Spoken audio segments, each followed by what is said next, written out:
Hello and welcome to Michell Consulting's Tips and Tricks webinar series. Today we're going to be discussing Infor FACTS, and we're going to talk about the cash and credit applications. So here we're going to start with our FACTS demo. And from our main menu we're going to go into Accounts Receivable, and we're going to select the cash and credit application. What this allows us to do is to take cash receipts, payments from customers, apply them to the system. So we're going to go over the cash receipts and the adjustments, any adjustments we need to make to these inventory and these items. Then we're going to go ahead and run our cash receipts register and adjustment to make sure everything's okay, and we're going to go ahead and actually go ahead and post it. And then we're going to follow up with the automatic credit application. So let's begin with cash receipts and adjustments entry. So here on the screen we can see we have a batch. Now in fact our batch is the total amount of our deposit. So if we're going to deposit several checks from several customers and we want that deposit to affect our bank reconciliation, we want to enter the amount of the total batch, the total deposit. The batch number is just a temporary number to start with the system. So if I'm going to go ahead and select number 1 so I can actually start the batch. You'll see here that here we're going to enter our batch amount. So we're going to go ahead and, for purposes of this, let's just enter, say, $3,000.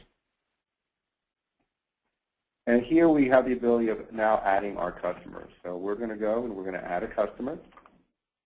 Now what we can do is we can go and we can search the invoice number. So if we didn't know the customer, we can do it that way. We can actually search customers. And if it's a miscellaneous deposit not related to any of our customers, we can do it this way. So for example, if I click on here, I can enter an invoice number. Let's say I don't remember the customer ID. So I'm going to go here and search an invoice. And you can see it shows the customer here. So when I click OK, the customer comes up for me. Again, if I knew the customer number, I can actually enter it in, or I can go ahead and I can do a search of my customers. And either way, I want to do it. Here we're just going to go ahead and enter C100. We have some information here about the system. The customer, you can see his balance, his credit limit. Again, that's a setup in fact, so we can display if we'd like. We're going to go here and we're going to put our check number. And it's not required, but we can put a check number if we wanted to. If it's a cash, we can go ahead here and select cash. In essence, it would flag it in all the reports as cash. We're going to put in check 1, 2, 3, 4. For purposes of the demo, we're going to change my date here. I'm using June of 2010. You notice here my current period. We can select the type. Again, cash, check, if it's a credit card, debit card, or so on. This is for reporting purposes. We're just going to leave it as check. And we're going to go here and we're going to say $2,000. So this is the amount of the check for this customer, and then we'll deposit another check for another customer for the remaining $1,000. Now here's the heart of the actual cash receipt. Move this over here so we can look at it. We have ways of searching right now, document types. We can search all documents in the system. That would include invoices that have zero amount have already been paid if we want to. We can search credits only, so you can see just the credit memos and on-account payments for this customer. Again, we may want to select a credit in the payment. Or we can go all. So what we're showing here, this is the aging, and this is what the customer owes. Again, applying, we can look at all here. We can look at only what we've applied, since we haven't applied anything yet, and what's unapplied. We'll see that in a minute when we go through it. And again, how we're sorting it. By default, we're sorting by document number, which is the invoice number here. Again, this is the customer information coming up from the other screen. We can have the ability of changing the date here and the amount if we made any types of mistakes, but we can go ahead and do that. So here now we have some options. We look here at the customers, and we look at the invoice. So we see invoice here has a current amount of $1187.50. There's a discount amount. And by the way, if I enter the date here in alignment, so if the date fell within the discount date range, it will automatically take a discount for me, the payment discount. We have the option of going in and doing a pay. If I do a pay and I select this line, it's going to pay it in full. Okay, you see that I didn't have a chance to make any changes to it. It was just paying it in full. If I want to do a partial pay, so let's call this one up here and let's delete it. Let's select this, but let's do, instead of pay, let's do a pay edit. So what it's doing is just allowing me to stop. And again, it allows me to go ahead and say how much I want to pay. I may want to add the discount back in. I may want to make an adjustment for anything and a corresponding adjustment code.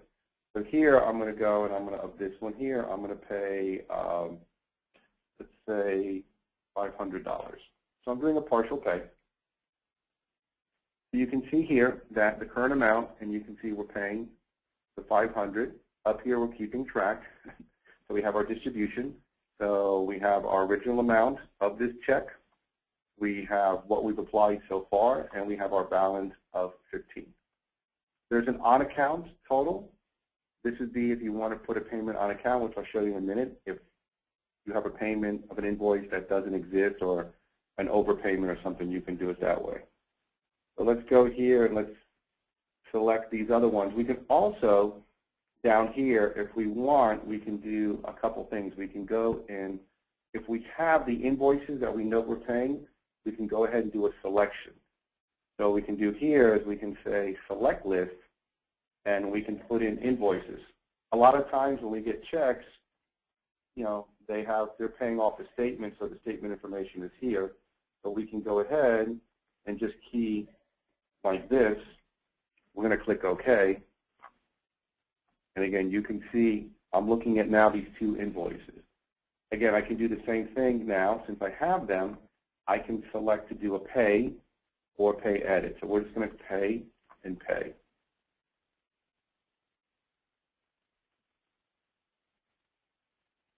Okay, so again, if we look here now, we see if we look at our applied only, we can see what we've applied. If we've looked at our unapplied, you can see that for this particular one, and we can go all. We can do it this way too. So we can go back here out of our selection list. We can select more. We can cancel out. And we can look at it this way. Let's delete this. And again, when I'm deleting, I'm not deleting. This confuses a lot of people. I'm not deleting the actual invoice from the aging or anything. I'm just deleting it from my payment run. So a lot of people get confused about that, and they say, you know, if I delete it, then I won't be able to pay it later on. No, you can actually go in and actually pay these at a different time. You have them here, so let's go back and then we could do it that way. We can also do an auto pay if we select the auto pay. What we're doing here is we're staying from the top, and we're going to start at the top of the list, and we're going to go in our direction down. We can start from the bottom, or we can start with the lines we highlighted. Here we're going to go top, and we're going to click OK. So you can see of these two invoices we selected, we paid these. Let's delete that.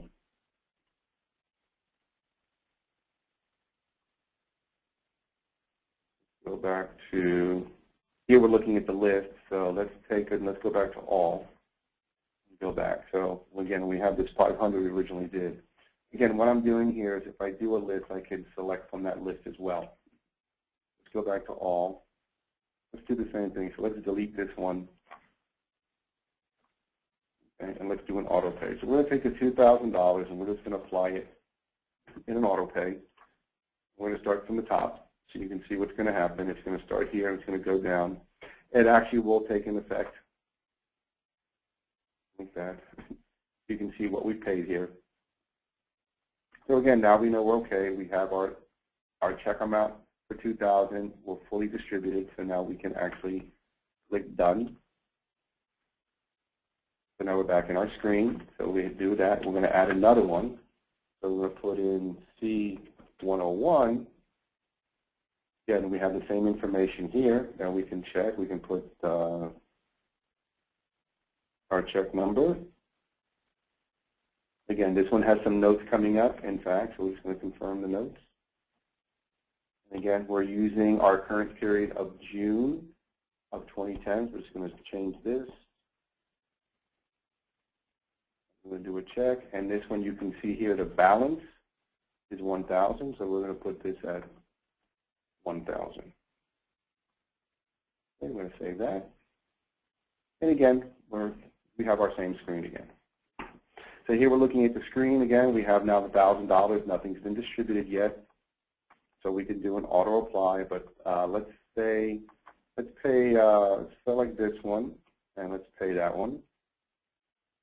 And let's select this one and pay, and that one and pay. So let's say now we paid, but we have a balance. Let's say in the example here, the customer only owed those 3 invoices. And he sent payment for an invoice that was no longer open or was a credit. So now I have a balance left over of 402. I really can't get out of here because I need to go ahead and do that. Actually, let's do a miscellaneous cash too. Let's just go here, and we can actually do a miscellaneous cash entry. What this allows me to do is go in and actually create a general ledger invoice. Because let's say there's an invoice or something in there that I didn't enter in fact. So what I want to do is I want to enter that, but it's not really an on-account payment. It's something that I didn't charge him, so I can go here and I can add, and I can select my GL accounts. Go here and let's put $150. Okay. Now back that out. We got one. We're going to click Done. And we're going to have that information on the screen. Again, if we go here and look at all, see everything here that we've applied. We can see that the miscellaneous cash is now $250, and we have this balance. So now let's go in here, and again, we're done. They've overpaid us by $252. There's no more invoices elect for payment. The customer made a mistake, so what we want to do is we want to put this as an on-account payment on his aging, so then he can have it in the future. So what I can do here is I can use the on-account right here. I can go in and I can just select remainder on account. And again, it's asking me here. And what it's going to do, it's actually going to create a transaction in the aging using this number, OA for on account, was created the 252. So again, we see our distribution is fine now. Our balance is 0. We're done. We can click Done. And again, we're done with the batch. We have everything out. So we don't want to go anymore. We want to complete the batch, and we're done. Here we have the ability of searching a batch. If we go here, we can see the batch we've already done, so we can call it up at any time, make any changes to it. And if we realize something was wrong, we can go back and make any of these changes. And also here we have, if we want to do a new electronic batch. This is if you want to do like ACH automatically, what we can do is create it this way. We can create actually a file. So we're done with this. Let's click Done. So we'll go back here to our menu. So that was the cash receipt and adjustment entries. You see we made those adjustments. So now we're going to go to our cash receipt and adjustment register. Like all the facts and all the modules, we have that concept of the enter, print, and post. We enter into a batch mode, so we can enter several cash receipts. We print a register report. We use that register report for verification, make sure everything's okay, and then we can go ahead and we can actually post it. So again, here we can select an individual batch to post for all batches. I may be working with somebody else, and I want to post my batches and not theirs. In this case, I'm just going to say all batches. Okay, this is the deposit date. Okay, this is important because this is the date of the deposit, and this is the date that's going to reflect on the bank reconciliation. So if I happen to make this batch today, but I'm not going to be able to get to the bank tomorrow, what I might want to do is I want to post it on tomorrow's date.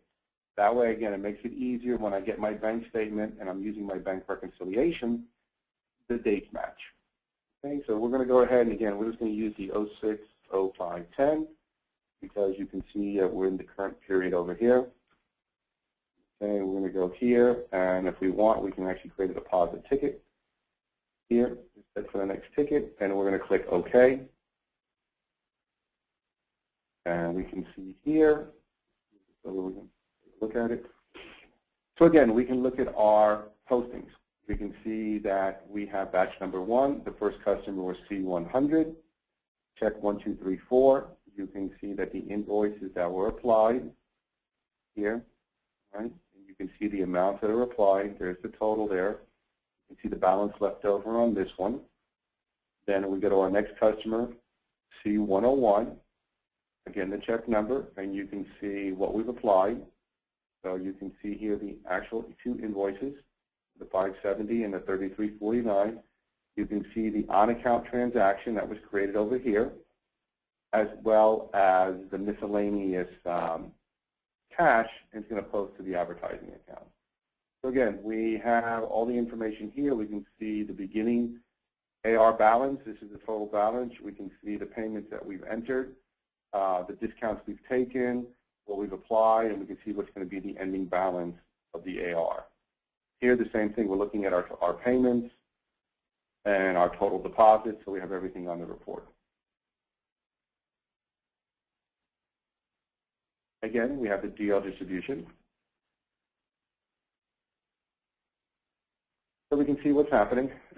Obviously, we're going to deposit $3,000 into the bank account. So we're going to debit our cash, $3,000. Our accounts receivable, we're going to affect the invoice that are in the aging. So we're going to take into consideration here for the aging. We're going to take our accounts receivable here for our other customer. We just have the accounts receivable for the demo, posting the 2 separate GL accounts. So we have all that. We have discounts given. Again, I told you within the date time, we took those discounts we were eligible for. And then down here we have our miscellaneous, which is the 150. And again, that was a miscellaneous invoice. What I did is I posting it to advertising expense. So what I'm doing is FACTS allows me to enter the invoice and pay it simultaneously. That's a feature you wouldn't use that much, but in a situation like this, you can actually go ahead and do it. It's almost like a walk-up or a counter sale done right in cash receipts. And you have the corresponding on-account information here. You can see right here is the on-account, right here. So we're fine. So there we go. And then now we ask for deposit ticket, so we can go ahead and print our deposit ticket, and if we like. And that's what I'm saying, the date, we would like to use the date for the deposit ticket to go ahead with the actual day of the deposit, but you can see we created a deposit ticket that we can format, make it easy for your bank. And then we're going to go ahead and say yes. As we know in fact, if we said no, we won't do the update, but everything is fine. So we're going to go ahead and we're going to go ahead and update. So now if we go back to the cash entry here, and if we go here, we can see that we don't have any batches. Again, batch 1 is just temporary. It allows you to just use it to call up the system.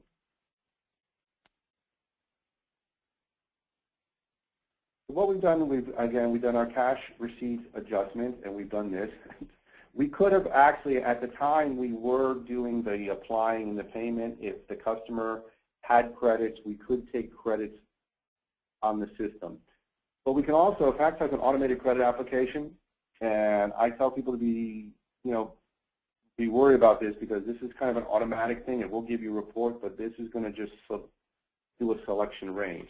So if we select the automatic credit application, again, we can choose our order. So we're going to do by customer order. And let's just grab the C100 customer. So we could do all customers if we want. So what it's going to do is going to actually create a automatic credit application. It's going to look at credit memos and apply them to invoices. Again, this is depending on the nature of your business, this could be good. but a lot of times that information is usually given by the customer of what wants to be applied to what. But we can do it. We can have cutoff dates, so we can say we'll only do stuff up until a certain time, and we can also look at specific transaction dates. For purpose of the demo, I'm just going to leave it like that, and I'm going to click OK. So what you see here is what it's going to do. It's going to take this credit, these two credits here, and it's going to apply him to these ones. You can see the old balance and the new balance that were applied. Right? So it's going to go ahead and take these and apply it. So if I was to say yes to update, okay, that's it. So if I go back to my credit application, let's put 100.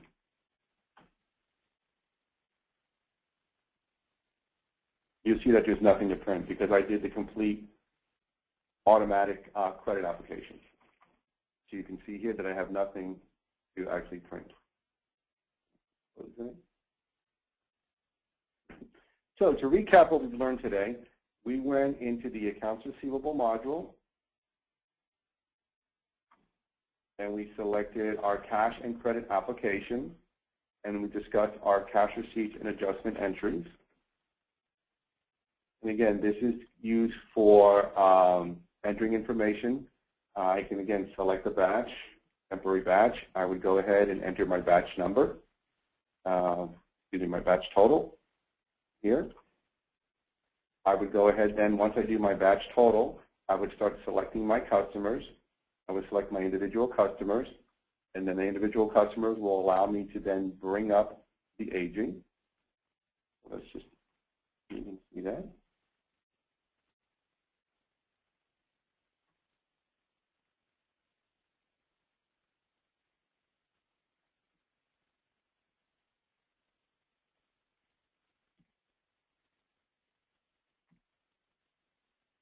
Again, you can see we can bring up the system here. One of the things you can do, and I didn't show you in the beginning, but what you can also do in this module, you can do the credit application in here. You can technically do a zero check if you want. So in the situation where I use the automatic credit application, if you wanted to, let's say you had a customer had an invoice and a credit memo equaling out, and there was no money involved, you can do this here with zero amounts.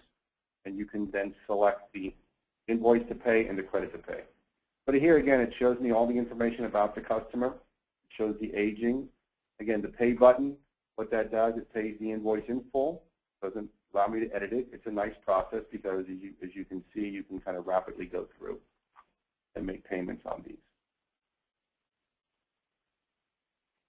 You can do the pay edit. What it'll do is the pay edit will actually open up the field here and allow you to make changes. So if I do a pay edit, you can see here that what I'm paying, I can put discounts, adjustments, and so on. You can do a miscellaneous cash. What this will allow me to actually do is create an invoice.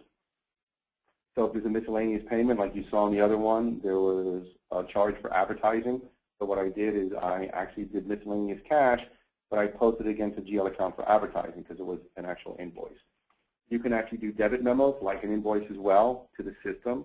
You can do an auto apply. What that's going to do is going to take the money of the check and automatically apply it to several invoices without you having to do it. You can do a list. Here you can open this up and you can select invoices. A lot of times what happens is we send statements to our customers and they pay off the statement. So if you're paying 30, 40 invoices and they're on the statement, you can just go ahead and enter all the invoices here. Once you enter the invoices here, they're not paid per se, but what they do is they show up on that list here. So again, we saw that we have the option here, once we have a list, to select the list. So we can put these invoices on the list. So let's just say we're going to take 1724 and 1791. So if we go to our list and we put in 001724 and 001791 and click OK. And by the way, you can also search here. So if you didn't know the numbers, you can also do a search.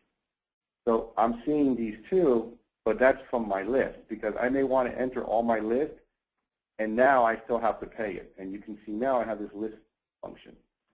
So this is everything that's open, okay? And then the list would be just a list. And what I can do is I can go ahead and pay these off the list. The header just allows me to go into the header, and again, you're looking here at just the header information. Want to make any changes to that. And then basically you're done. So we're done here. So we can see here we have a balance. Now, interesting, we try to get out of this, we're going to get this memo, this message right here. The batch is not fully distributed, because if you see here, I only put the $50. So let me out of the batch, but I won't be able to post the batch. Okay. If I want to delete the batch, say I'm going to delete this because it's not posted, or I can come and finish it, I can just go File, Delete Batch. And again, yes, I want to delete the batch. Okay, and if you see here, I have no batches.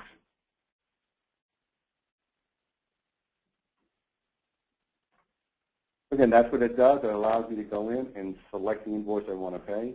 The cash receipt and adjustment register. Again, as you saw, let's just run the registers. Let's just make sure everything's okay, make sure everything's in balance, and then let's just do post. We also have the document change file maintenance on this menu too, which is also in the other areas in FACTS.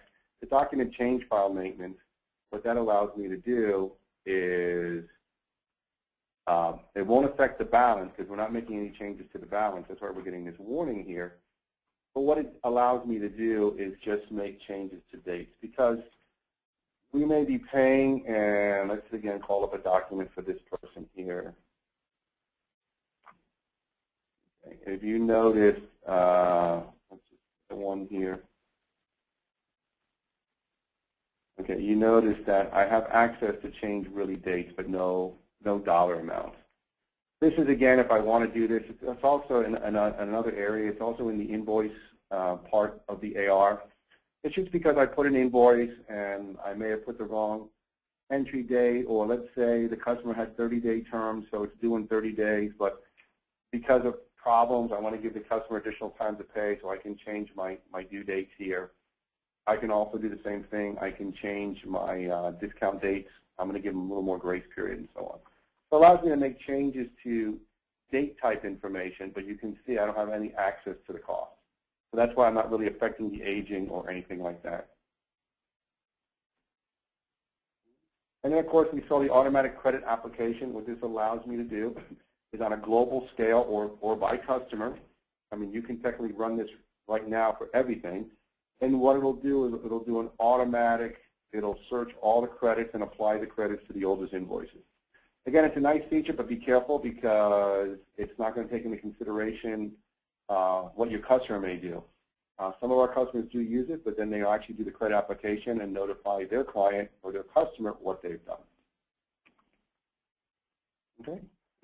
So that concludes today's session on Infor FACTS' cash and credit application. This video will be on our website. We download it so you can view it as many times as you want. Just visit us at mitchellgroup.com and you'll be able to see. Once again, this concludes, and thank you very much for your time.